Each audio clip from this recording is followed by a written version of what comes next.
بسم اللہ الرحمن الرحیم بسم اللہ وحدہ والصلاۃ والسلام علی رسول اللہ اما بعد۔ ایک بھائی نے سوال پوچھا ہے کہ اذان سے پہلے اور بعد صلاۃ والسلام پڑھنا کیسا ہے؟ تو اذان کے بعد صلاۃ والسلام پڑھنے کے حوالے سے یہ ہے کہ اذان سے پہلے جو صلاۃ والسلام پڑھا جاتا ہے عام طور پہ بریلویوں کی مساجد کے اندر، اس حوالے سے ہمیں تو آج تک کوئی ثبوت نہیں مل سکا نبی صلی اللہ علیہ وآلہ وسلم کی حدیث سے، اسی طریقے سے سلف صالحین سے، صحابہ کرام رضی اللہ عنہم اجمعین کے عمل سے ہمیں اس چیز کا کوئی ثبوت نہیں مل سکا۔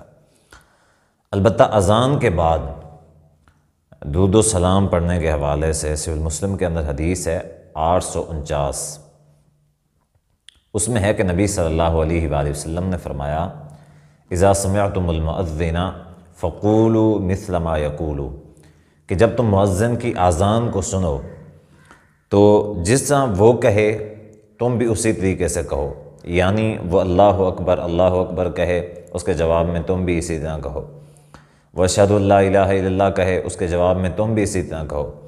اسی طریقے سے پوری اذان جو ہے وہ سنتے جاؤ اور اسی طریقے سے پیچھے دہراتے جاؤ۔ اذا سمعتم المؤذن فقولوا مثل ما یقول ثم صلوا علیہ، اذان مکمل ہو گئی، آپ نے بھی اذان کا جو ہے نا مکمل جواب دے دیا، تو اس کے بعد آتی ہے اذان کے بعد کی دعا۔ پھر جو اذان کے بعد کی دعا ہے اس میں جو سب سے پہلی چیز ہے وہ نبی صلی اللہ علیہ وآلہ وسلم نے فرمایا کہ مجھ پر درود پڑھو۔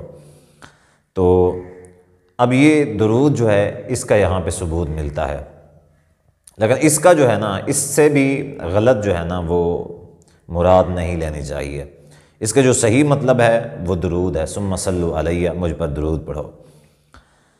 اب درود کون سا پڑھنا چاہیے؟ درود وہی پڑھنا چاہیے جو حدیث سے سنت سے ثابت ہو۔ جس درود کا ثبوت نہ ملتا ہو ایسا درود پڑھنا وہ پھر سنت یا اس چیز کے زمرے میں نہیں آتا۔ جو درود نبی صلی اللہ علیہ وآلہ وسلم نے سکھایا ہو، جو درود صحابہ کرام رضی اللہ عنہم اجمعین پڑھتے ہوں، وہی درود پڑھنا چاہیے۔ اس میں جو بہتر ہے وہ پھر درود ابراہیمی ہے، یہ مسنون بھی ہے، یہ ثابت بھی ہے، صحابہ بھی یہی درود پڑھا کرتے تھے، نبی صلی اللہ علیہ وآلہ وسلم نے بھی یہی درود سکھایا ہے، تو اذان کے بعد یہی درود پڑھنا چاہیے، یہ سنت ہے، یہ باعث ثواب ہے۔ اب اس درود سے مراد وہ درود ہرگز نہیں ہے کہ جو ہمارے بریلوی بھائی درود پڑھتے ہیں کہ الصلاۃ والسلام علیکہ یا رسول اللہ والصلاۃ والسلام علیکہ یا حبیب اللہ۔ اسی طریقے سے ہر مساجد کے اندر مختلف قسم کے دستی درود پڑھے جاتے ہیں، اس سے مراد ہرگز وہ درود نہیں ہے۔ میں عام طور پہ کہا کرتا ہوں کہ درود پڑھیے، ضرور پڑھیے، مگر مسنون پڑھیے۔ اب درود پڑھیں اور پڑھیں بھی ضرور، لیکن مسنون نہ ہو تو پھر پڑھنے کا میرے خیال میں کوئی فائدہ نہیں ہے۔ وہی درود پڑھنا چاہیے جو نبی علیہ الصلوۃ والسلام نے خود سکھایا ہے، جو حدیث و سنت سے ثابت ہے، اور ایسا درود خود گھڑ کے جس کا حدیث سے سنت سے کوئی ثبوت نہ ہو، ایسا درود گھڑ کے پڑھنا۔ اچھا، پہلی ہمارے بریلوی بھائیوں میں جو غلطی ہے اذان کے بعد درود و سلام پڑھنے کے حوالے سے، وہ یہ کہ وہ مسنون درود نہیں پڑھتے۔ دوسری، وہ اذان سے ملحق درود پڑھتے ہیں۔ اب یہ جو درود ہے یہ اذان کا حصہ نہیں ہے۔ نبی صلی اللہ علیہ وآلہ وسلم نے یہاں پہ عوام کو حکم دیا ہے کہ تم جب بھی اذان سنو تو اذان کو دہراؤ، اس کے بعد مجھ پر درود پڑھو۔ تو اس کا مطلب یہ ہے کہ اذان جو ہے یہ درود جو ہے یہ اذان کا حصہ بالکل بھی نہیں ہے۔ ہاں، اذان کی دعا ضرور ہے، اذان کی دعا ہے، اذان کا حصہ نہیں ہے، لیکن ہمارے جو بریلوی بھائی ہیں ان کی عوام نہیں پڑھتی، ان کی عوام درود نہیں پڑھتی، ان کا جو مؤذن ہوتا ہے وہ درود پڑھتا ہے۔ مؤذن کا پڑھنا بھی مسنون ہے، لیکن مؤذن کا اذان کے ساتھ ملا کر، اذان کا جزو بنا کر درود پڑھنا یہ غیر مسنون ہے۔ پہلی غلطی کہ درود مسنون پڑھنا چاہیے تھا، اور دوسری غلطی یہ ہے کہ اذان کا حصہ نہیں بنانا چاہیے درود کو، اذان کی دعا بنانا چاہیے، اور اذان کی جو دعا ہے درود یہ ثابت ہے، اذان کا حصہ ثابت نہیں ہے۔ وہ کیسے حصہ بناتے ہیں؟ وہ اذان دیتے ہیں، اذان جیسے ہی ختم کرتے ہیں پھر یہ ہے کہ اسپیکر کے اندر پھر وہی الصلاۃ والسلام علیکہ والی بات شروع ہو جاتی ہے۔ یہاں پہ میں ایک بات اور بھی عرض کرنا چاہوں گا. مجھ سے ایک بھائی نے سوال پوچھا ہے کہ میں نے یہی سوال ایک بریلوی عالم سے پوچھا ہے کہ اذان سے پہلے اور بعد میں درود و سلام پڑھنے کا ثبوت. تو انہوں نے یہی حدیث جو میں آپ کو سنا رہا ہوں کہ اذان کا جواب دو، اس کے بعد مجھ پر درود پڑھو، یہ حدیث صحیح مسلم کی 849 نمبر انہوں نے یہ سنا دی.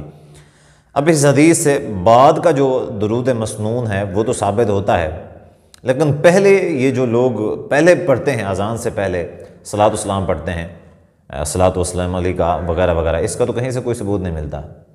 اذان کے بعد اذان کے دعا کے طور پہ درود پڑھنا یہ سنت ہے، یہ نبی صلی اللہ علیہ وآلہ وسلم نے یہ سکھایا ہے. لیکن اذان سے پہلے درود پڑھنا اور وہ بھی الصلاۃ والسلام علیہ کا والا درود پڑھنا، اس چیز کا ثبوت کہیں سے بھی نہیں ملتا، جیسا کہ میں پہلے عرض کر چکا ہوں. اور اس کا جواب وہ دیتے بھی نہیں ہیں. اس کے جواب کے طور پہ صرف اور صرف اتنا کہتے ہیں کہ جی درود کا کون سا کوئی وقت مقرر ہے، اگر کوئی بندہ درود اذان سے پہلے درود پڑھ لیتا ہے تو اس میں کوئی حرج والی بات کیا ہے. تو حرج والی بات وہی ہے کہ نمبر ایک تو اذان سے پہلے درود پڑھنا ثابت نہیں ہے، صحابہ نے ایسا نہیں کیا، سلف صالحین نے ایسا نہیں کیا، نبی صلی اللہ علیہ وآلہ وسلم کے جو مؤذنین تھے انہوں نے ایسا نہیں کیا. تو صحیح طریقہ یہ ہے کہ جیسی اذان نبی علیہ الصلوۃ والسلام کے مؤذنین دیا کرتے تھے ویسی اذان ہونی چاہیے.